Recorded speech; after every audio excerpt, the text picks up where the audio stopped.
think of women's studies? I don't know. What is it? Women's studies. Sounds like studying women, yeah? My name is Janice Wilson, and I'd like to take you with me for an inside look at women's studies.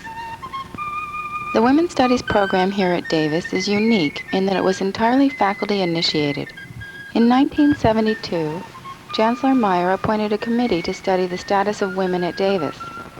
The committee recommended development of a women's studies program to balance the predominantly male structure of the university. In 1974, interested faculty met together and began the 6-year process of agreeing on course content, degree requirements, and name of the program. After researching, writing, and rewriting the proposal 3 times, the final draft, signed by 26 members from 14 departments, was accepted by the Executive Committee of the College of Letters and Science. Some faculty within the college opposed the decision and requested a faculty debate and vote. The program survived this challenge and in 1980 announced its long-awaited opening. Any women's studies courses here at Davis? Yes, I have. Oh, you have. Which course have you taken? Would BioSci 12 count as one? Well, I don't think that's part of the program. No. What's your opinion about women's studies? Do you feel it should be part of the academic program here? For example, what kind of classes are you referring to? Well, like there's a core course called Women's Studies and Introduction to Women's Studies, or Language and Sex, or the Psychology of Sex Roles. Oh, yeah, sure. As long as guys can take them. That's the idea. Yeah, it'd be fine then. Have you taken any women's studies courses? Well, no, I haven't. I've taken some history courses that deal with the women in their movement in general, but not a specific course in women's studies. But I find the subject really interesting, very interesting. Okay, thank you. Marcy, have you ever taken a women's studies class before? No, I haven't. This is my first one. What do you think of it so far? Well, I'm pretty much beyond like first impression, but I could tell you what my first impression was. First of all, the teacher was a little bit negative because I guess because I'm from such a conservative neighborhood in Davis. You know, the girls are pretty conservative as far as women's lib and feminist movements go. And my impression of her was like her being very different, very unique, but a little bit uncomfortable feelings came to me because she seemed sort of masculine, acting, maybe not so much acting, but the way she dressed. And it came across kind of, she was very strong, and I don't know, all the things that I'm thinking about are just like typical feminist kind of sexist things about women that you look for when you look for a feminist. I see. How about, do you feel that women's studies has a place in the academic world? Oh, yes. I could tell that right now. It's been like 3 weeks, and already I can see my perception of different things in life. I mean, I'm taking a different outlook on just normal male-female roles. And I think it's really a good thing because I'm becoming more aware. And you're planning to go to law school after you graduate from Davis, is that correct? Do you feel that this will in any way enhance your understanding of the way you're going to present yourself in the courtroom or anything like that? That's one of the reasons why I took the classes, just to get a different view of it. And I had heard some things about Ruth Rosen, and I knew that she was pretty feminist in her views. So I wanted to get a better, I don't know, a broader base from which to base my feelings and my actions. Maybe, you know, not so much in the courtroom, but more like with peers in the Well, Marcy, thanks. And I'd like to interview you again at the end of the quarter and see what you say, okay? Okay. Well, Ruth, the reason I want to interview you is because, first of all, your class really introduced me to women's studies. And I could see how much time and effort the faculty had put into creating this program. But I'm wondering, what would you say was your vision or your dream or your impetus at the very beginning of the founding of women's studies? Well, we didn't have a very clear image.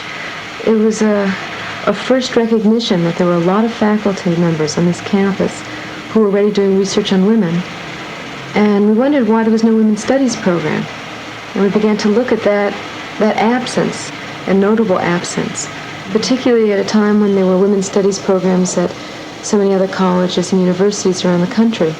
Sandra Gilbert is a professor in the English department and an early advocate of women's studies.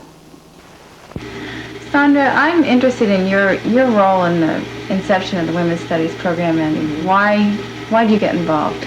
Well, when I came to teach at Davis in 1975, there was no Women's Studies program, and I had begun to do work on literature by women. I was very passionately involved in that, and I felt very strongly that every campus now should have a Women's Studies program. I wanted to be on a campus that had a Women's Studies program, and I wanted to meet my colleagues in other departments who were doing work that would be interesting to me and that would fit in with my own work. And I felt very strongly that students also would benefit from a meeting of minds among those of us who work on the same subject but from different perspectives, and that is what I see women's studies as being.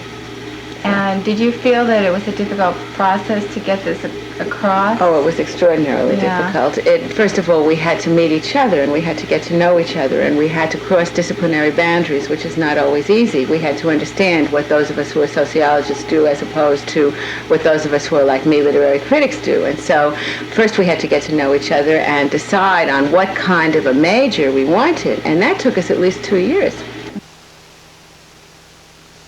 You and Sandra Gilbert received a grant to study women's studies programs nationwide, is that right? Right. After about 8 months of meetings with the group of women who did teach courses designed for women, Sandra and I wrote a proposal to study over the summer to investigate all the women's studies programs nationwide. So we wrote letters to some programs, others we asked if they would send us their information and catalogs, and then we spent the summer poring over those and reading some articles. Some early research had been done, and reading some articles on problems that women's studies programs had and ways to most effectively organize them. Martin Ottinger is an associate professor in the economics department who originally opposed the women's studies program.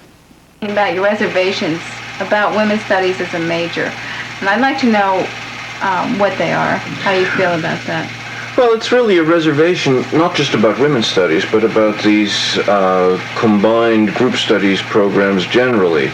I think they tend to focus on individual issues, but they do not make a comprehensive, nice, rounded whole which can be applied to a particular topic. It's not analytical, it tends to be descriptive. Unlike economics, physics, chemistry, psychology, you pick on women in this and women in that, or the black American in this and the black American in that, or the Chicano or the Native American, and you don't really focus on a analytical discipline. And I think that's my main reservations about any of these group study programs. Well, my experience in the women's history course was that it was analytical and that it taught you to see how women had been left out of history. Can you comment on that? I'm sure they have been left out in history, and I would welcome courses on women's studies or on women in economics or women in history or women in literature. But I don't think that you're going to make a whole, a analytical and consistent whole by having these segmented units. I think, in fact, each major ought to have a course or several courses, if appropriate, that deal with women in that particular discipline. I think there clearly ought to be a course on women in the American labor force. I think it's a very useful and very desirable course to have. But just by lumping that together with a course on American women in history and American women in psychology or in literature does not necessarily make a neat single field of study. I think it becomes a very fragmented. Judith Stacy is an assistant professor of sociology. I don't think there's any question that nationally women's studies has established itself as an extremely serious interdiscipline. It's one of the ways that I think about it. many journals at this point, conferences, international conferences. Some of the most exciting intellectual work being done within many of the traditional social science and humanities disciplines is being done from the perspective of feminism. What would you say is the perspective of feminism? Well, I would say there is not a perspective of feminism. Feminism is very diverse in its perspectives on just about any issue and in its approaches and in its biases as well. There are just a few things that I hope feminists share, and in terms of a feminist perspective intellectually, I think it's a perspective that takes gender as one of its central categories and that tries to explore the meanings of gender in all aspects of life.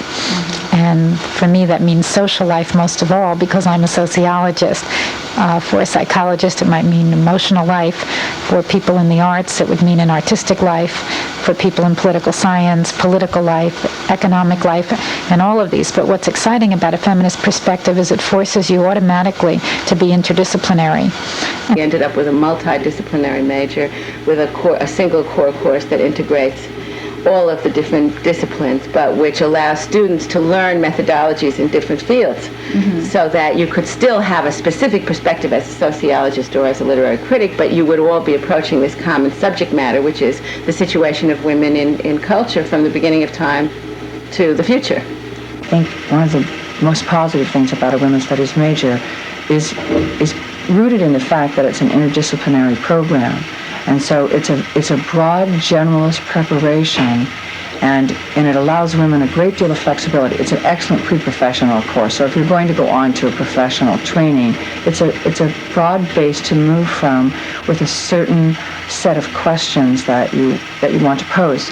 And so professionally, I see it as being its general nature allows a decision to be made later in life about a specialty, but that it keeps you open to all sorts of possibilities, and that if women have to be anything, they must be very flexible.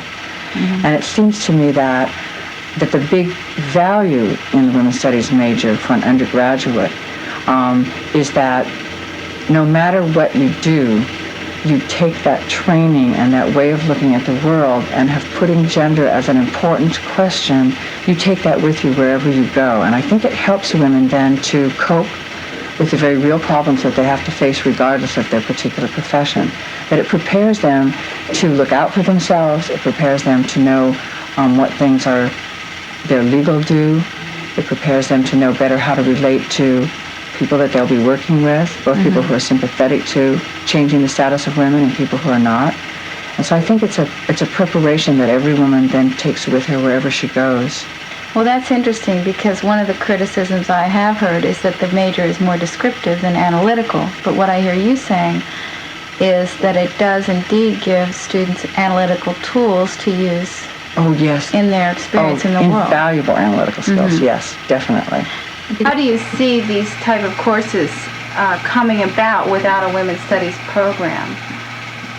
The same kind of pressure which gets a women's studies program should also be able to get these kinds of courses. I see. You don't feel that the women's studies program can be a step towards a better integration of understanding the place women have played in history or economics? Not necessarily. Not necessarily. And criticism that study of women should be integrated within the departments and shouldn't be a separate department. Yeah. How do you answer that criticism? I think ultimately that's the goal. If my department taught about women in every course that we have, there would be no need for specialists in women's history. Right now that isn't happening. The field is only 10 years old. Only specialists are familiar with the literature, and there hasn't even been that wide an acceptance on the part of other faculty members of that material. If and when people in every discipline integrate the study of gender so thoroughly into their research and into their teaching, there won't be a need for women's studies. But that is not likely to happen for a while. It's often been said by people who are working in women's studies that women's studies courses ultimately should, in some sense, self-destruct. That is, women should become so much naturally the subject of all disciplinary courses that it would no longer be necessary for us to compensate for what has been their absence, what has unquestionably been their absence, historically in higher education. And so I guess that's true, but I don't see that happening for quite some time. In the meantime, we need a very powerful women's studies program, I think. Do you still feel that the women's studies program shouldn't exist at Davis? No, as I told you before, I would have voted for it. I voted against the procedural question of how it was brought before the Assembly, or how it rather was not brought before the Assembly. Mm-hmm. I think the faculty ought to have a voice in hearing these issues, and ought to have a chance to vote on these issues. And the fact that the Executive Committee sought to deny the Assembly the right to debate and vote on it, I think was a real issue against it, or the issue about it. And so I was caught on the procedural issue, although I probably would have voted for the program simply as an experimental thing. Became involved in a controversy over the women's studies program in 1980 when it was going to be passed. Is that the first inkling that you had that there was going to be a controversy over women's studies? Well, I wouldn't say that exactly. That particular issue, and one of the reasons it was a controversy, had come before the executive committee of the college, namely the women's studies program, on I believe a dozen different occasions over the preceding year and a half or two that I was on that executive committee. So it wasn't something that was thrown, all of a sudden out of nowhere onto the faculty at large, which is one of the reasons it became a controversy, because a lot of people had everyone had an opportunity early on to make judgment or disagree with the program or to raise objections to the program when it came up before the executive committee on prior occasions. And not a single person, other than the people on the committee itself, knowing what the agenda was, ever came forward to raise any objection at all, either to the committee or, as far as I know, to any member of the committee privately, or, as I said, not even a single anonymous phone call. So that the objection or the controversy was raised almost in a way that seemed to violate the way the system operates. That is, there was plenty of opportunity for people to participate, to raise objections, and instead of waiting till the 11th hour after everybody's devoted and put in so much time, after the program had been revised and edited in response to questions and criticisms, and then gone through the whole process that all these things have to go through, and then suddenly out of left field comes this insistence on a vote, which is unprecedented in these kinds of things. That is a secret battle election among all faculties. That seemed somewhat inappropriate. So it wasn't brand new. It was something that had come before the executive committee over a year or year and a half, or maybe even more than that. I don't remember. In spite of setbacks like this, women's studies continues to move toward the forefront of the academic world. Opposition is not new to advocates of women's issues. What do you feel about women's studies? Well, are there men's studies courses or just women's studies? Well, women's studies is a study of how women and men relate, and the study of gender in society. Well, people's studies. I guess for me, women's studies isn't only about women. Women's studies is also about men, but it's about men from a perspective that puts women at the center, as opposed to traditional disciplines which put men at the center and then women as some subcategory that would then enter in. The serious question that's been raised is whether women's studies is about white women, and then the minorities have to fit in around that rubric. Women students are moving closer to the center of the public sphere with workshops and conferences aimed at developing leadership skills. Courses such as La Chicana, Native American women, Asian American women, and Afro-American women explore the historical and social roles of these neglected groups. Participation of minority women in the Women's Studies program is encouraged at all levels.